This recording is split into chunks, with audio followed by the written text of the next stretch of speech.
Assalamu alaikum. You're watching Views and News, and I'm Faisal Rehman, live from our Islamabad studios. Today, we'll be talking about a couple of very interesting incidents that took place in the previous week. One was about the Indian missile BrahMos that entered into the Pakistani airspace, remained there for around 3 minutes and 24 seconds, and then it dropped in Mia Channu Tehseen, which is very close to Khanewal. Now, according to the Indian press and Indian government, this was an accident and perhaps some sort of a malfunction was reported, and that was perhaps the reason they gave that it entered into the Pakistani airspace. And that was the time when at least half a dozen planes were flying, and I'm talking about the commercial flying. 2 of them were international, one was from Qatar, another one, and 3 Pakistani domestic airlines as well. Now, it was reported by the DGISPR on the 11th. This incident took place on the 9th of March, but after almost 48 hours, the DGISPR held a meeting with the journalist and he disclosed this. Now, there are 2 important points. One, it could have been a malfunction. Number 2, did the Indians try to check our defense system? Now, these are the 2 major areas of concern. Second, another very important factor is about the recent Indian election that was held in 5 states that included Goa, Manipur, Uttarakhand, Uttar Pradesh, and in Punjab. Well, in Punjab, it was a historic win for the Aam Aadmi Party, and they almost ended up grabbing around 90% of these seats. Whereas when you talk about UP, Uttarakhand, Manipur, and Goa, the majority was won by the BJP. Now, there is another trend now that the extreme Hindutva policies are working perhaps for the Narendra Modi's government, and that was the reason that he ended up winning the elections in 4 states, and they increased their number of seats in most of these states, whereas we saw that Congress got almost eliminated, whereas Aam Aadmi Party, they were already in power in Delhi with the majority, now also ended up gaining a lot of seats in Punjab. Then another statement that came from none other than the Foreign Office spokesperson of China, where he in fact once again mentioned about the ongoing issues between Pakistan and India, and the Americans also in fact supported the idea that there should be direct talks between these 2 nuclear rivals. And in fact, that is perhaps one of the major reasons that Pakistan also wants that we should talk and sort out the issues. Obviously, we do understand that issues like Kashmir, for that matter, cannot be sorted out within a day or 2, but at least some positive negotiations should take place. And at the end of the day, we do believe that every issue has a solution if both the parties are willing. Otherwise, issues which were in fact brewing in Ukraine ended up in a war. This is another very alarming situation. Now, to talk about it, let me quickly introduce you to our panelists. We have with us in our studio on my right is Yasir Janjua, who's a senior analyst. Janjua, thank you so much for your time. Thank you. And we also have with us Umar Waqar Khan Sahib. He's a senior journalist. Thank you very much for your presence as well. And on Skype, we have with us Dr. Asma Shakir Khawaja Sahiba. She is the expert on foreign affairs and international relations. Now, gentlemen, before we start the show, our production team has prepared a report. Let's watch that, and then we'll pick up some points from there, and we'll start our conversation. India's terroristic instincts are exacerbating with every passing day, which is not only making the survival of India's minorities quite difficult, but also making the regional peace very fragile. The Hindutva-oriented BJP has gathered a prominent electoral victory in the local Indian elections, specifically in Uttar Pradesh and 3 other states. The victory, which is being blabbered by Narendra Modi as the moral victory of their party, has given the fascist party an appropriate edge in the state elections of 2024.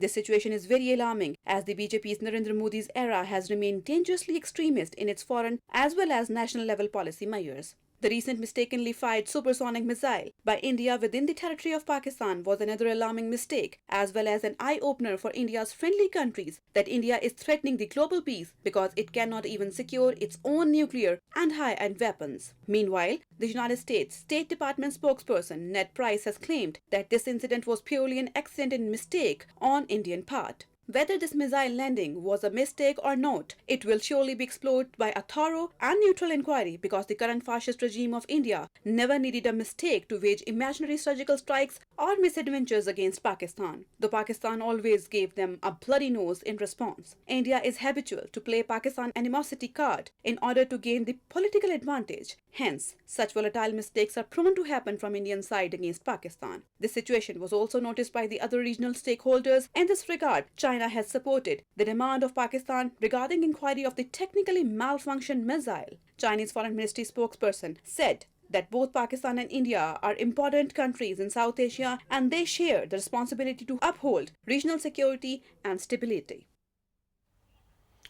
Now, important factor is that there should be a joint probe, there should be a thorough investigation, and one should, in fact, come to a proper conclusion that what exactly has happened. Now, sir, since you have also served in military and you understand the magnitude of the issues that could have, in fact, created a lot of problem for the region and in particular for these two nuclear rivals. Sir, imagine a BrahMos when two countries are having so much of tension, enters into our space, and I'm talking about 3 minutes and 24 seconds. That's a lot of time when you're talking about a projectile that is traveling at Mach 3 plus. That's a BrahMos we are talking about here. Now, sir, whether a warhead or a nuclear warhead or no warhead, that is besides the point. But that projectile fell in Pakistan. This thing could have escalated, could have resulted in a response from the Pakistani side, and this is how a war is triggered. Sir, what do you make out of it? Was that a mistake, a malfunction, or did they actually try to test our defense systems? No, they did not try to test our defense systems, Faisal, and they dare not do that. The moment it took off, we were tracking it. However, I'm actually very happy it landed in Pakistan because what they were so proud of, their BrahMos missile, now we have everything. The delivery system we know about and what it is inside the missile. So we can actually decipher it and counter that because they used to be very proud, oh, we've got a supersonic missile that Pakistan does not have. Now they've given it to us on a plate, you know. So actually, it's their loss. But by the way, instead of joint probe, I would appreciate if we can take this internationally and take it to the International Atomic Energy Agency. Because India is a rogue nation, and this has not happened the first time. Last October, their submarine faltered and came into the Pakistani waters and it was detected. And you know, when a conventional submarine is detected, it's dead because then it's tracked all over, so it cannot go anywhere. So standard practice is when a submarine is detected, it's dead because then it is locked by... And this is the second time. Third time, actually. Third time, rather. So they did not know what to do about it. Now this. And on the 27th of February 2019, they shot down their own Mi-17 helicopter with 6 people in it. They mistakenly entered Pakistani airspace and then they paid the price that we gunned down the plane. So this country, they don't know what they are doing. They just don't know what they're doing, and it could have had very serious repercussions. 3 minutes and 24 seconds, if Pakistan responded, Pakistan acted very responsibly. If Pakistan responded, it could have probably triggered a war as well. India did not even inform any of its neighbors, not the aviation assets. Normally, what is the general SOP regarding such testing? If you carry out a planned test, you inform the neighboring countries and all aviation assets in the region well in advance.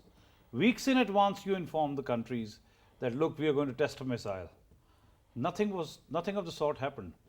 So if it was an accident, that speaks how bad is their training, how bad is their technology, that midway, the missile actually changed the route as well because it was completely rogue and it was out of their control.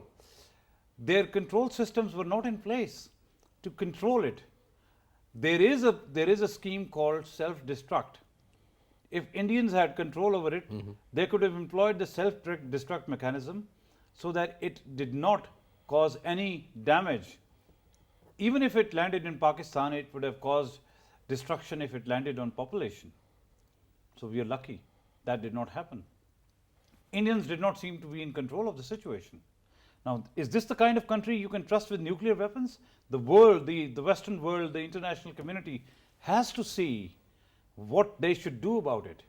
They should curb the nation like this, put sanctions on them, because they cannot be trusted. This is not the first time they have demonstrated that they are not capable of handling the technology.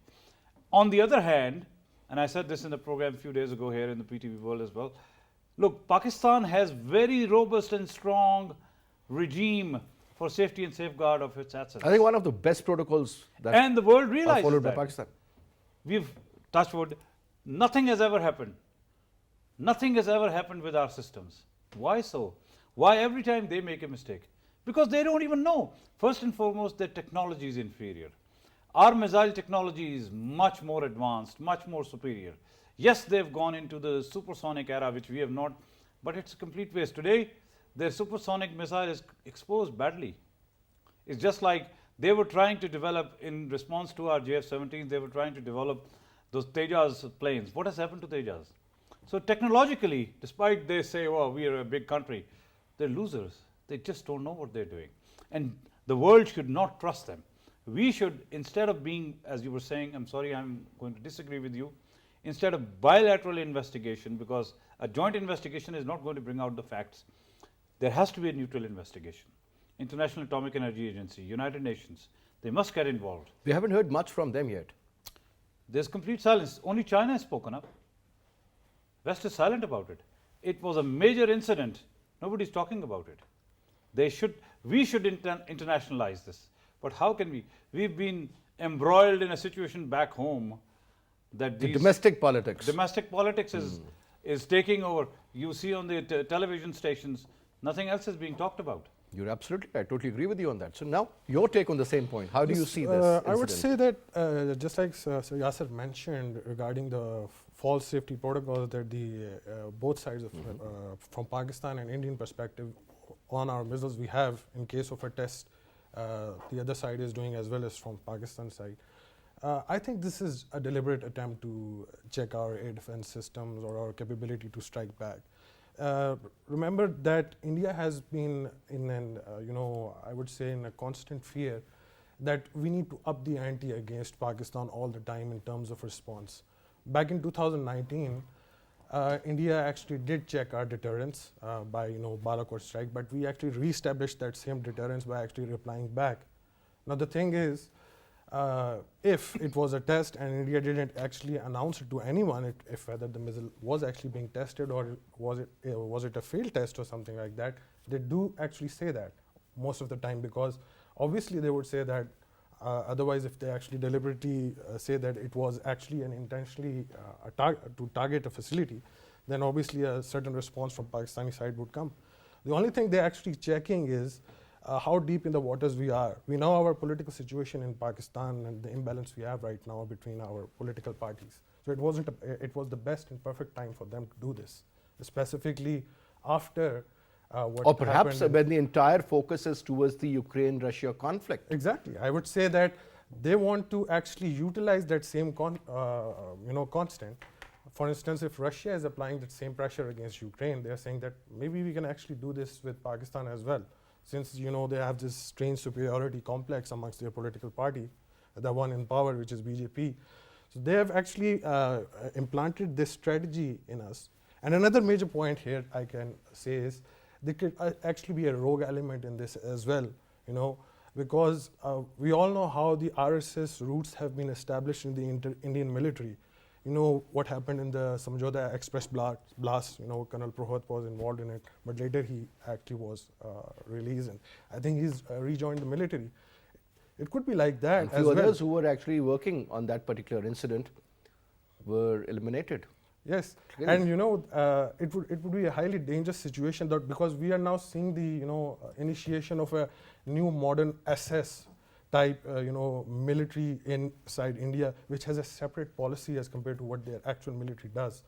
So I think in terms of missile warfare, I mean Mr. Yasir did mention that there's a lot of I would say we can calculate and detect the missiles coming, but I don't think we have a response to actually take missiles down, because In terms of missile warfare, you don't know actually when is the impact going to happen. All you can do is warn the people in that area or in the vicinity. I would actually say that now we are entering into uncharted waters. You can keep one eye shut and just keep a finger on the other trigger, and just do the same thing which India has done. Just drop down some cruise missiles on them and just deliberately say, yeah, they were also failed tests, and we can shoot down a couple of cows over there, and say we had done the same thing as you have, just to prove a point. Because I would say that if we don't do that, next time maybe he does hit that, then what are we going to do? So you believe that there should be a very comprehensive response from the Yes, Pakistani definitely. side. All right, let's hear what Dr. Asma Shakir Khawaja Sahiba has to share, because lady has written a book regarding India, and she has been working for a very long time on this Indo-Pakistan issue. Ma'am, your take on the similar incident. I mean, when you do the analysis, what do you make out of it? Very pertinent question. And I would say that number one, we need to have this clear in our head that whatever the domestic situation is, our institutions, they work, our systems are in place, our mechanics to address or mechanisms to address a certain situation are in place. So first of all, this would be a false notion or false perception of Indians that if they would do or commit anything like this, so in that case Pakistan's response would be compromised because we are facing some democratic incidents or democratic process in our country. Number one. Number two, instead of the situation of Indian domestic politics is equally volatile and challenging for the Modi regime right now. As you yourself mentioned, the ongoing elections in Indian states, and BJP is either gaining 50% seats or around 50% seats, and we all know that in Punjab they are they badly performed or they are unable to perform at all. So this is the situation of Indian domestic thing. Then as a worthy colleague said, that not bilateral but international investigation should take place on this incident. Why? Because India claimed to be a nuclear power. India claimed to be a state which is indulged into technological advancement and developing new weapons. So, our technological audit and an audit of Indian nuclear command and control is pertinent right now for the regional peace and security. And that audit should be conducted by international agencies which are acclaimed and which have reputation to analyze such processes, because we need to know what is the decision making process in India when it comes to such highly sophisticated weapons.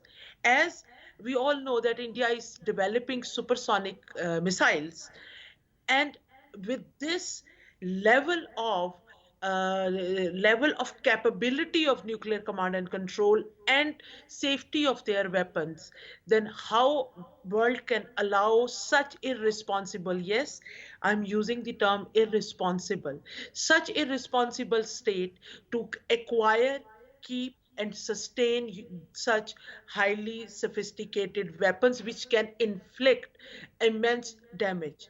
Then I see that why America or USA and American official is clarifying India's stance or mistake or justifying this incident on behalf of India. They are not spokesperson for India. But my question is that if such incident or if such mistake would happen against any other country such as USA, such as China, or any such as Israel, so what would be their response and how the American spokesperson would justify such act in the name of negligence, mistake, unintentional, all the, yes, even if we want to believe that statement by India and by the US official, then my question is that if a state is not capable to control their weapons of mass destruction there, because we all know that there were instances of nuclear fissile material selling in Indian black market, and these are not in kgs, these are in hundreds of kgs, which nuclear fissile material or some radioactive material is available in Indian black market, and Indian officials caught that. And that, so in all that scenario, what place or what space we have are such unintentional, as per India, naive, and just a mistake, because Indian submarines, nuclear submarines, entering in Pakistani water is a mistake. Indian missiles entering violating Pakistan's sovereignty is a mistake. Then I think international community or international conscious should redefine mistake. What mistake actually is? Can a country, If a it is a state, mistake and not intentional, yeah, this has to be mistake clear. unintentional, na?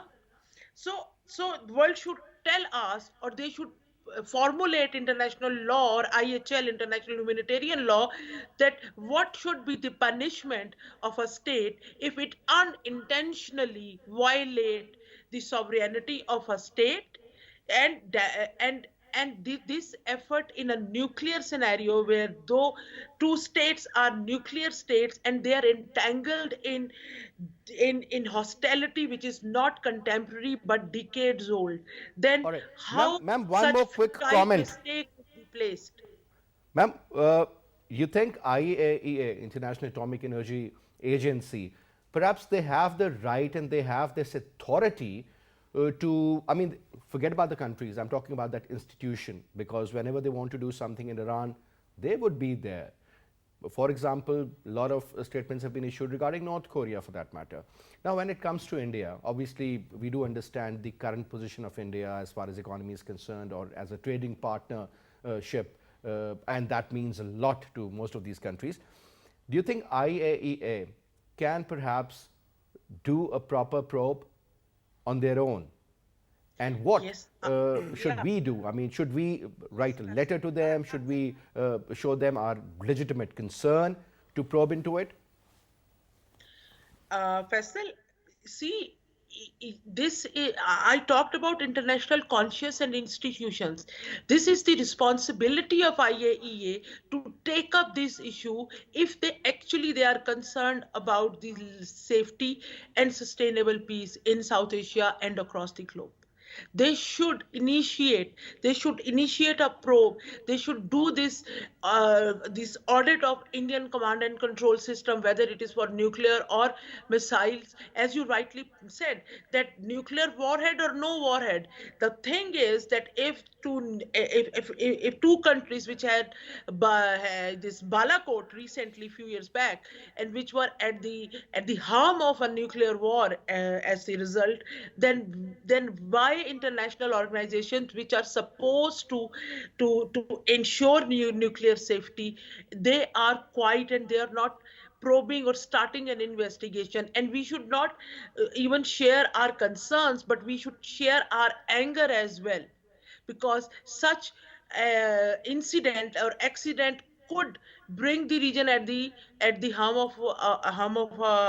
brink of the war, and putting the life of billions of people living in this region on stake. For how long international community, international organizations would rely on the maturity of Pakistani leadership and Pakistan's nuclear command and control to avert, to restrain the threats of nuclear war in the region?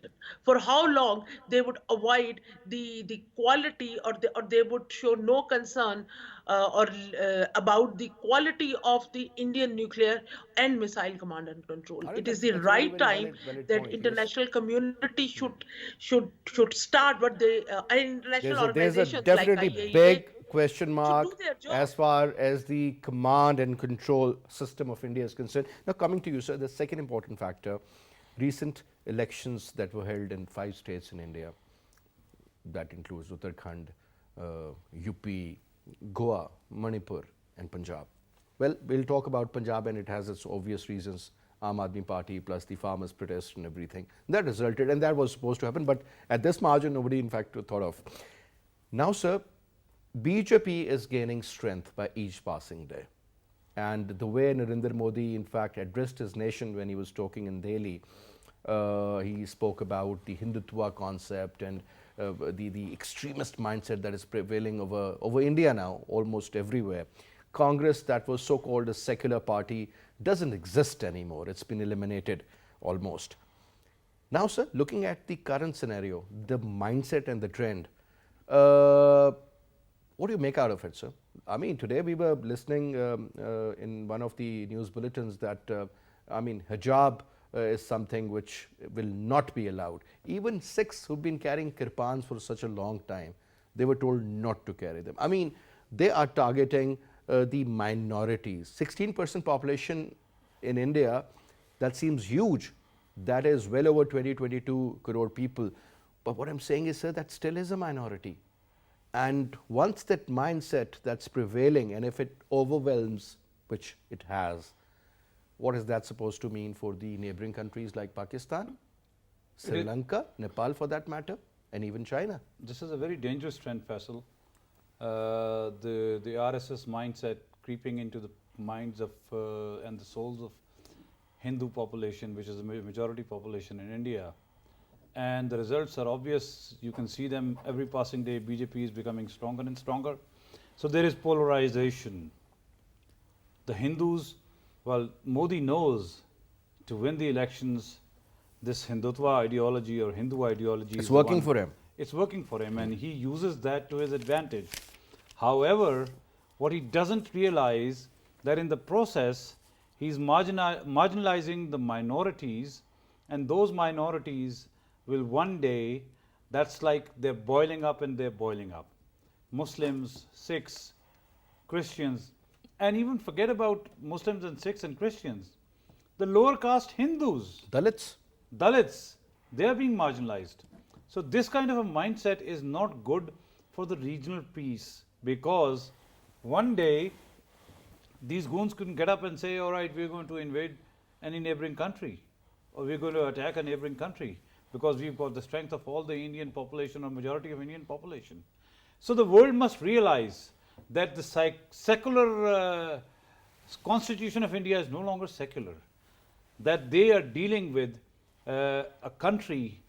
These elections have proved that. And time again this is being proved. Now it is for the people, I was reading that OIC probably is going to take up this extremism in India. There is a case for the Middle Eastern countries, which are so-called friends of India, to see what Muslims are facing in India. But for us as Pakistanis, we are concerned, but we are prepared.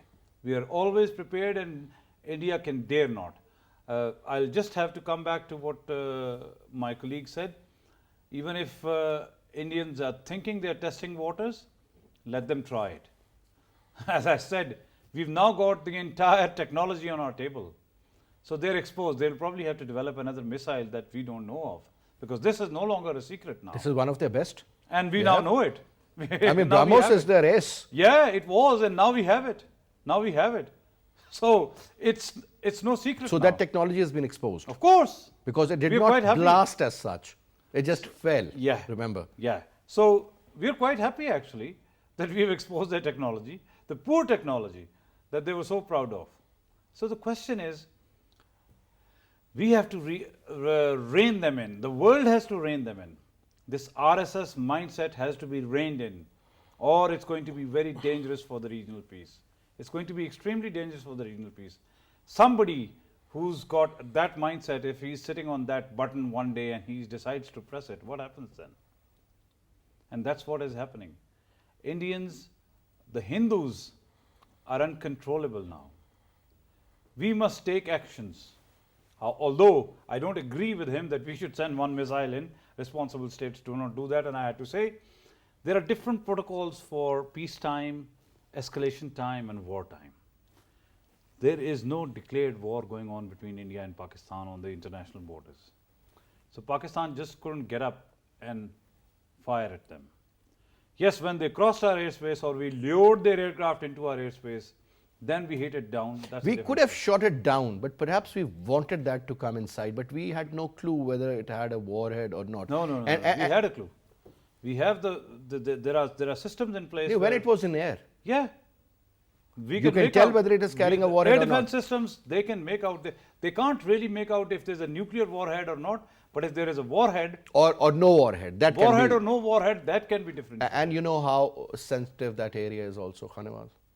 So we all know. The Yeah. point is that should not be taken very lightly. Now coming to you regarding the Indian election and the mindset. Post 2014, I think the entire globe has changed. Whether you talk about the annexation of Crimea or you talk about Mr. Modi, because you know even Vajpayee Saab was also from BJP, but I think he was a statesman. Whereas a similar party is having a leader who is Narendra Modi, an extremist. Look at his language, the mindset, and whatever is brewing in his mind is something we all should worry about. Now, Indian elections in general, sir, that have in fact told us so many things. That yes, that ideology, you know, if you want to muster the crowds, you have to be anti-Pakistan. You have to have anti-Muslim sentiments. Now, so when a leader of a country who is forgetting about 25% of its population, and every Hindu is not an extremist, but every extremist perhaps is a Hindu. That is the kind of ideology I believe in. That's going. And the way they openly threaten the Muslims. I mean, look at their press conferences that, you know, we should do this to them, and if I get hold of 100,000 armed men, and, you know, make sure your guns should be more expensive than your mobile phones, and we will be able to eliminate the Muslims. All I need is an army of 100,000 extremist and armed Hindus. I mean, where do you hear such statements, sir? Yeah, I mean, this is not yesterday's news. Even today's news, it's been happening since 1920s, I would say, since the formation of RSS, you know, connecting its roots with one of the most, you know, I would say, troubled times in history in terms of growth of fascism in Europe. So they have learned these things from there for a very long time. If you actually look at the manifestos of, you know, RSS made by Mr. Savarkar and Mr. You know, their stalwarts like Gowalkar and everyone, what they are suggesting is that there needs to be an immediate segregation in the society, and that somehow us Hindus are, you know, superior, whereas everyone else is considered as inferior. And who can remind us about this same segregation? Nazi Germany. And Modi and his partners recently in their manifesto did actually say one time that 2023 and 24, this will be the time of the Hindutva Republic. So they Talking about the next general election. Yes, definitely. So they're saying that whatever objectives in order to achieve that you know, milestone, they've actually covering it very well. If you look at, I can draw multiple comparisons concerning the Nuremberg laws and what actually is happening inside India. Back in 1930s, after, you know, Hitler became the chancellor, Jews were actually, you know, separated from business firms. They were boycotted completely. And that indication is actually being observed here as well when it comes to boycotting Muslim businesses of butcheries, whether it be cow meat or any other type of meat, especially. And you know, not allowing women to marry women and you know, build a conspiracy around love This jihad. reminds me of something very interesting. India is the largest exporter of beef, correct? Yeah. Yes, And Halal interestingly, beef. Halal. halal. And on top, what I hear, it's so funny, is that one of their minister, in fact, was talking about the, you know, instead of referring it as imported cows, he said, I mean, these are foreign cows. Yeah, so they're but okay it's- to they're be not, eaten. they're not home-built goats. Huh. It's like you're Yeah, foreign. domestic cows are different Yeah, than the foreigner cows. Exactly. So what we are observing today is the repeat of that same situation, because they actually idolize such leadership, like I would say from the unionists or fascists in UK, Mussolini in Germany, Horthy in Hungary, and you know, Hitler in Germany. They actually idolize all of them. So the entire Aryan superiority complex is well established in RSS roots. Although it has been blocked throughout multiple elections in India, this party has been coming back again and again. Why suddenly today there is need of a Hindu Rashtra or a Hindutva Republic? Because that's the same manifesto they are holding. Now imagine that same application that when we saw crowds cheering Hitler and Mussolini back in 1930s. This is the same repeat of that situation again, because Modi has actually, Even after 100 years, yes, you're living in definitely, 21st century. definitely. Look where the world is going and where they are leading their people. This is because even at that time, after the collapse of the Weimar Republic, what the world conceived Germany as the hallmark of economics, and we can solve Technology things also. exactly, technology. So it was like the I would say epitome of industrial power of that time So as if well. I may add, what happened to Nazi Germany? So if they're following the footsteps of Hitler, that's what is going to happen to this Modi. What And the West and the Russians did to Germany could So- be done to the Indians through China and Pakistan. So Nazism did not succeed, and neither will this Hindutva. This will break India into many, many pieces. India is a They're very now fragile becoming, country. looks like they're becoming stronger, but they're not. They're weakening themselves. They're weakening themselves. You can't throw all the minorities into the Indian Ocean. And the minorities, as you said, 22, 25 crore people. Rohingyas, sir, whosoever moved in from that side, they have got no place to live.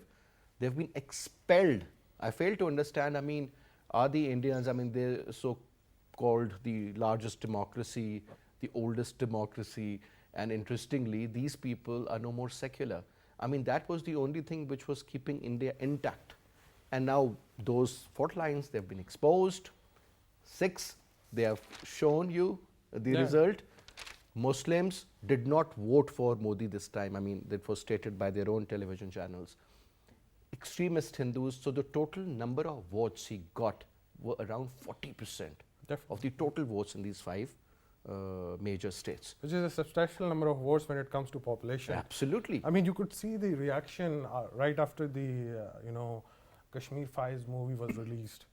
In the cinemas, a lot of hue and cry was being made, and there were actually people chanting anti-Muslim slogans as well as anti-Kashmiri slogans. So you're actually trying to build a narrative in front of everyone, be it from the academia, be it from the military, or in the judiciary. All the minorities have been marginalized Yeah. to an extent. I mean, no admissions in the universities for that matter.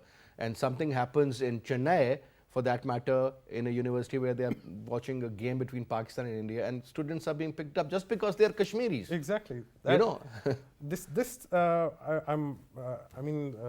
Sir did mention that it's going to be a failure. I mean, it's definitely going to be a failure, but the main issue is that whether the entire region in South Asia as well as Middle East is actually prepared to actually, face the coming storm out of this. I mean, you have a madman over here which has, access to nuclear weapons, and to be honest, he's least bothered about what he's going to do imagine as long as he's people proven like right. Doval, Amit Shah, and look at that character who is the chief CM minister of of UP.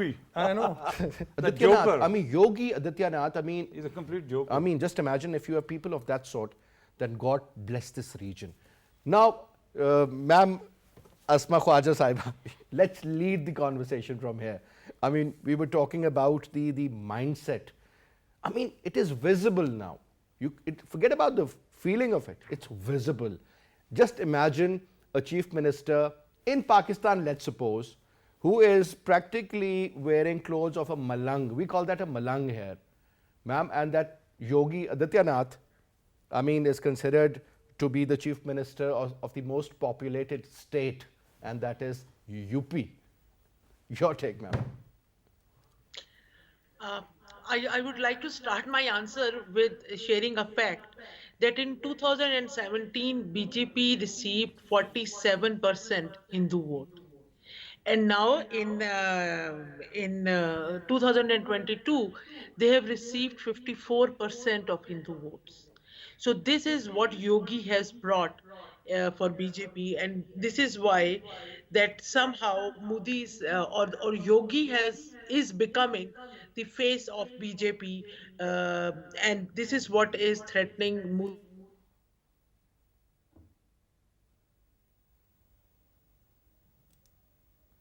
party with immense popular support and populism. So definitely in Pakistan we cannot even imagine a radical party at helm of the affairs like BJP, a party which has constitutionalized discrimination in Indian so-called secular constitution, which somehow India managed to save to market its secular image to international community. But in Modi and the government of BJP has constitutionalized the discrimination against Muslims, against minorities, against several other religions as well, and against certain ethnic groups, just such as Kashmiris, as you yourself stated, or Bangladeshis, or living, or Rohingyas living in Assam and other Indian states. So the situation is definitely not very bright, but as the latest Indian attempt to violate Pakistan's sovereignty and airspace is also an evidence, because whenever, if you see the track record, the problems in domestic vote bank and the problems in domestic politics instigate or trigger certain decisions in foreign and defense policy, which in the long run are not in favor of India. But Modi government has a trend to do that, whether it was a burning of the Samjhota Express, or it was Balakot or Pulwama or Uri or other such incident, or so-called idea of surgical strikes against Pakistan, all those things, or their famous statements that the nuclear weapons are not for Diwali, or Qatal ki Raat. So all these things, the basic purpose of those things is to instigate domestic vote bank to stand by BJP, because BJP presents itself as a masiha against the so-called threat emerging from Pakistan, or from the west or north of India. So we have to understand this whole cycle, and we have to understand Indian strategic culture in this regard, a culture which is being demonstrated, represented by, in its crudest form, by BJP government under Modi. As rightly said, that Atal Bihari Vajpayee was a different person. He was an intellectual, he was a philosopher, a poet. He was the one who initiated peace I mean, processes with he had Pakistan wisdom. despite several issues. So Modi has no comparison with the educated class or leadership of India, whether it was Manishankar Iyer, or several other such leaders which LK had Advani. this By vision LK and Advani even, rational yeah. calculation to talk about sustainable peace. Yeah, thank you very much, ma'am, uh, for your participation in the show. Thank you very much, Thank sir, for you. your presence, and it was a pleasure having you as well, sir. Thank you. And that's all we have for this up. I'll see you, inshallah, tomorrow at 8 or 5 p.m. Till then, you take good care. Khuda Hafiz.